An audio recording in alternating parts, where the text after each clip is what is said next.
All right, good morning, everyone. It is me, Rainier Critchlow of REAC Fitness, and we have Bat Lorenzo Herod of Farm Finder. And this morning, we are going to be talking about composting.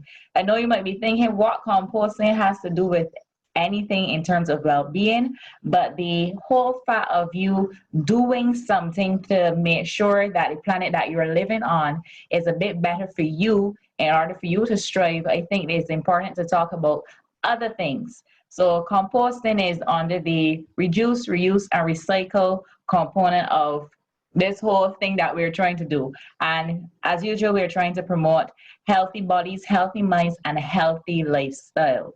So the first question for you that I will have, Lorenzo, is I am in my kitchen, I peel a lot of stuff, and I had started to put stuff in a bin and just pelt it outside. And I expect magically it can somehow decompose, but that doesn't always happen. Sometimes what I find happens is that things start to grow, which I'm not vexed with, but I'm still trying to figure out how do we go about composting better. And if you can just give us an overview of why it is important to compost, and then we will go on into the hows and the easy way of how to do this. Yeah, thank you again, Renee, and I'm very pleased to join you again on this webinar. I think this is an equally important webinar, not only for persons at the household level, but also a more national dialogue in terms of reducing the waste stream to places like the Sanitation Service Authority. The more we compost, the less you strain on the dump, to be honest, because a lot of the stuff that goes into the dump is highly organic stuff that could be repurposed within agriculture at the home. All right, so secondly, I think we should begin by kind of giving persons an overview of what composting is. It is not rocket science at all. It is basically a process including organic matter that can be added to the soil to help your plants at home grow. This includes things like food scraps and yard waste, not only from stuff in your kitchen, but also the waste around the yard, like the twigs and stuff. And together in Barbados, it makes up roughly about 28% of what we actually throw away. So imagine that 28% of what is going to the dump is things that we can be repurposing to help us feed ourselves as well in a more healthy manner. Making compost keeps these materials out of the landfills, as I mentioned, where they take up a lot of space and they release some deadly substances such as methane and add to the greenhouse gas contribution as well. So there's some basics about composting, and Renee, you did mention that sometimes you just throw stuff in the yard and you expect miracles to happen. Composting has a bit of a scientific approach to it, but not scientific to the extent that you need to get a Bunsen burner and a tripod and stuff. Composting consists of three basic elements. Browns, we call them brown, greens, and water. So browns, this includes materials such as dead leaves, dry grass and branches and twigs, things that are dried. The greens include things like grass clippings, vegetable waste, food scraps, and also like even if it's coffee groundings, but there's more of a wetter substance as well. So brown and greens could be grass, but one could be brown grass and one could actually be freshly cut grass as well, which you call greens. And then the third, which is water, basically produces moisture. Now, the browns, they actually provide a lot for the compost. So they provide carbon, which is very essential. The greens, they provide nitrogen. And the water, which produces the moisture, is essential to helping both of the brown and the green to break down as well. So you mentioned just throwing stuff out there in the yard. Sometimes it's a matter of you just throwing out a lot of wet stuff you may not know is wet. And it may add some level of nitrogen to the plants, but not enough for it to really strive. So that is where you have to have a mixture of brown and dry. So some dry stuff. Some other dry stuff you could consider things like eggshells as well. That is something that's very, very useful around the plants as well. Eggshells for not only composting, but sometimes it also keeps away the slugs as well. But nonetheless, that is basically what composting is. The benefits of composting definitely enriches the soil, first and foremost. It reduces the need to have chemical fertilizers. This is all organic and going back into your soil. And it encourages the production of beneficial bacteria and fungi that could break down organic matter to create humans. It also reduces methane emissions, as we mentioned, because it's not necessarily going back to the landfill. Right. So that is something that is very useful as well. So I'll pause there for a second. Okay, all right, let me take this thing. So With composting, you need the browns, which you said would be twigs, dry leaves, dry grass. But I Yeah. wanted to ask a question in terms of browns because I was trying to do the composting the correct way. So I started to go on YouTube and I saw that some people use things like cardboard and tissue paper after they have used that, and even normal paper. Is Yeah. that something that can be considered a brown, or is that going to cause problems? That can be used. I would caution, depending on what you use the tissue paper for, I would Mhm. caution you using that inside your compost because it may be a brown, but I'm talking about if you use it for something that gives it a bit of a discoloration in terms of brown with the tissue paper, you don't necessarily want to put that with your food as well. And I'm talking about human waste if you want to get more direct. But if you're using it, if you're using the tissue paper for anything else that doesn't have any chemical contaminants, then you could easily Mhm. put it in with the cardboard. The issue is that sometimes the mix that you get is not necessarily the correct mix. And depending on what you want to use the compost, which plant you want to use it for, you need to be very considerate. As a standard approach though, you usually do 50-50, 50 for the browns and 50 for the greens as well. And then you Mhm. also give consideration to the sizes of the things that you're composting as well. So let's say 50-50 for grass and grass, both of them have the same volume and size of space that they take up. And then maybe 50 for let's say something dry, let's say eggshells, and something else that is the equivalent eggshell, let's say tomato skins or something. But the sizes as well are very important for the breakdown when you compost. So you need to actually kind of have a kind of a 50-50 mix in terms of not only quantity, but also the sizes as well. That is significant. And another thing to add is that what is a super way to compost is to find worms. Earthworms are like the magical breakdown mechanism, magic bullet, if you want to call it agriculture, for composting as well. In Guyana, they're very, very serious about the worms. They have about 7 different classifications for different types of worms. They actually import worms as well, because Oh. one earthworm is not the same as another earthworm. Some of them take more kindly to the browns, some to the greens as well. And then depending on what it is that you're growing, you may want them to focus more on the decomposing, another one to produce more nitrogen or carbon, whichever you choose. Because some plants take more nitrogen and carbon. So it is a science, as I said. But yeah. Yeah, they could imagine some people might be like, ew, worms. Not me. I ain't got no problem. I will pick them up and just transport them wherever they have to be. Mhm. But in terms of us now doing just something basic for the layman person, Yeah. because we might have some people that are living in apartment buildings and don't Mhm. necessarily have an outdoor space. And I Mhm. know that sometimes if I don't want to go outside, I will usually have a container, like an oil protein Yeah. container, and I will Yeah. just put my things in there. And then when I'm ready, I will go outside to the bigger bin that I have. But if people are indoors and do not necessarily have that facility or capacity to just go outside and do stuff outside, is there any recommendations for them? Because I know some people might be saying, yeah, I would like to compost, but really and truly, I do not have a garden or a space or anywhere to do this stuff. Yeah, that is quite fine. You can compost indoors as well. In many instances, the composting process does not produce any, or if it does, it produces a very minimal smell or odor in the location that you do choose. So just give consideration to that. But you can compost. Sometimes you can use, like you said, the protein containers, or you can use a specialized bin, which I think Characters as a hardware store, I think they used to sell it. I don't know if they still sell it, but Mhm. I'm not advertising with Characters. Just check the hardware and see if they have the micro composting bins. Usually they are black. Usually they're black, and that allows them to conceal a lot of the heat and the moisture as well. And some of them do have holes as well that allow you to turn them from time to time. But basically, yes, the answer is yes, you can compost indoors. You need to keep a thorough record of what it is that you're putting in, though, because the same principles apply in terms of having a mix of brown and a mix of green, and also putting in the moisture as well.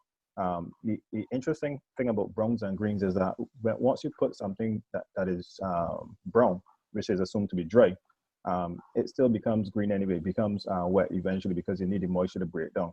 So sometimes when you put in the dry stuff, you need to just apply a bit of water and moisture to that as well. You can use that. I've seen people using sunflower butter containers as well. for very Oh, small scale stuff for growing chives indoors, and they just keep the eggshells. They dry the eggshells first, and then they actually squinch them up, and then they add in a bit of grass from outside. They put in the carrot tops and stuff that they throw away. Just keep a mix between the green and the dry. What happens with indoor though that I find the most is that many persons tend to have a bit too much green because of the natural purposes of what comes from the kitchen. So it would be important to just get outside and get some dry stuff as well to add to that composting as well. Um, larger provisions indoor allow you to constantly turn them.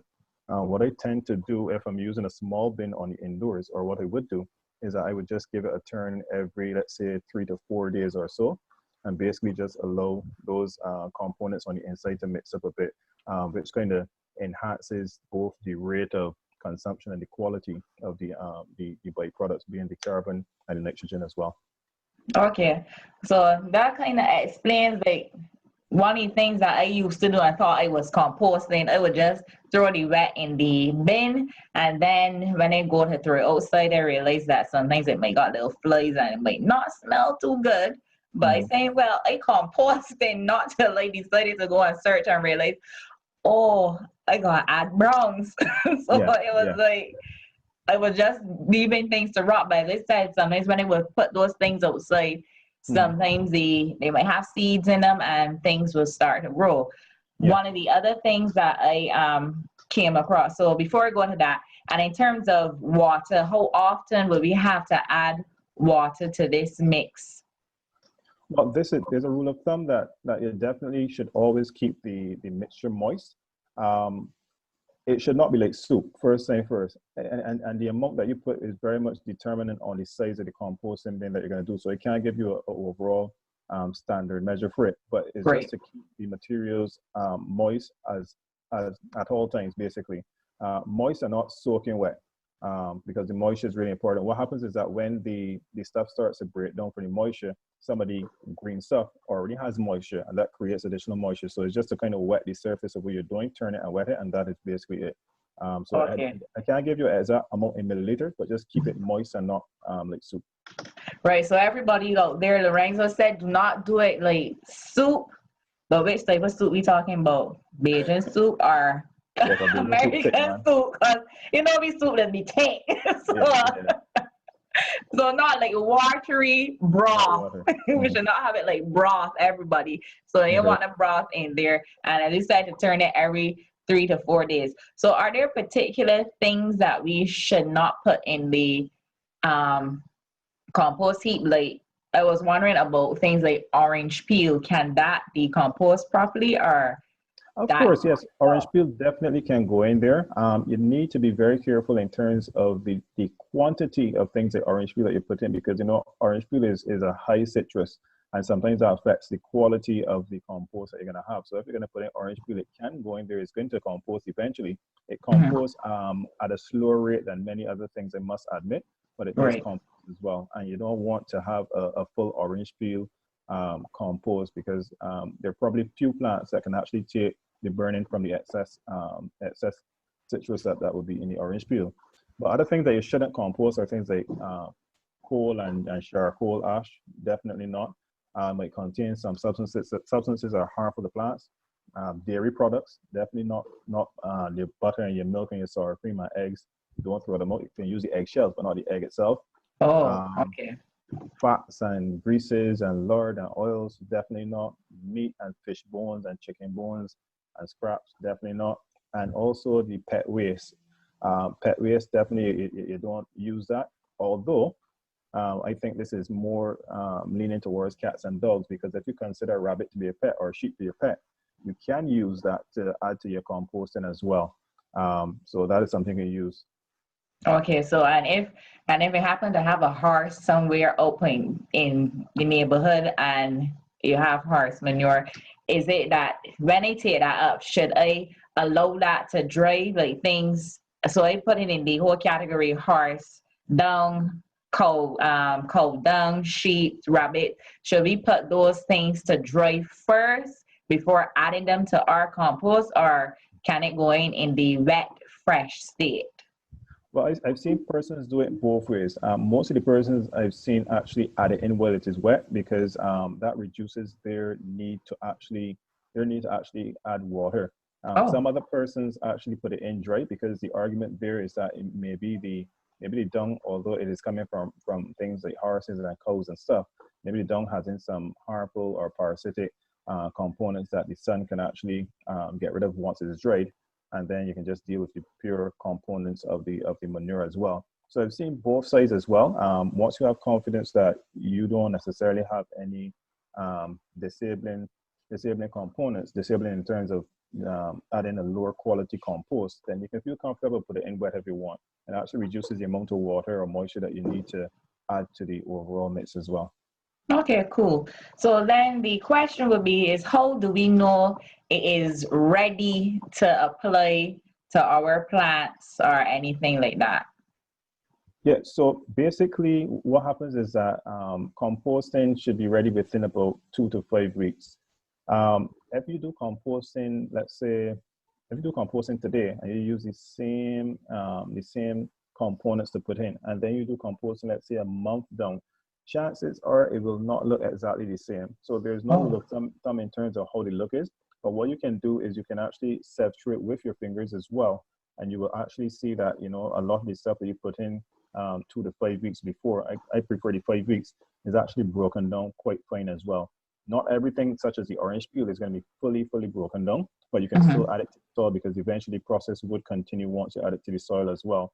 Another rule of thumb that persons in Guyana use, but this is a bit more technologically savvy, they actually use the same worms. And basically, once the worms actually run out of stuff to break down, they actually exit the bin. So this is a special bin I saw in Guyana. And once they exit the bin, that happens within 6 to 8 weeks. They know, well, basically there's nothing really left for the worms to really break down, and therefore the composting is ready. But that is on a different level. At the household level, Yeah. basically, let's say 2 to 5 weeks, you just open your composting and just step through it. You can keep adding as long as you want once you have the space, but 2 to 5 weeks should really be a rule of thumb in terms of what you want to do. Okay, good. Because as you said about Guyana and the worms, we ain't on that level yet. It's like let me So, start basic so that we can start to reduce the amount of garbage that we're sending to the landfill, yep. and also thinking about the people that live close to the landfill, because when they have fires, that is a big problem. And I Hmm. know some people say, well, I ain't live up in that area, so it's not my problem. But the thing is, Hmm. if you are living with other people and you want to make sure that people that you come in contact with are not sick or anything like that, you still Yeah. have to be mindful of everybody else. So I believe that this composting thing is something that everybody can do Hmm. easily. Just get a container. People can cut grass regardless, so you can find grass. If you Hmm. don't have grass, use tissue paper that you might just use sometimes to tear off a piece of tissue paper just to wipe out water from off of the table. But instead of throwing that in the garbage, you can actually use that as compost. And Yeah. even some of the cardboards that might not have a lot of print or anything on it, I guess we can use that too. And a lot of that stuff goes in the garbage. So Mhm. it's Yeah. like, The other thing to note about the cardboard is that mhm, although we're trying to be 100% organic, and this is just on the side, not to deter persons, but it is the truth. mhm, Some of the cardboards are actually laden with a plastic lining to kind of reduce the amount of water that can impact items that are on the inside.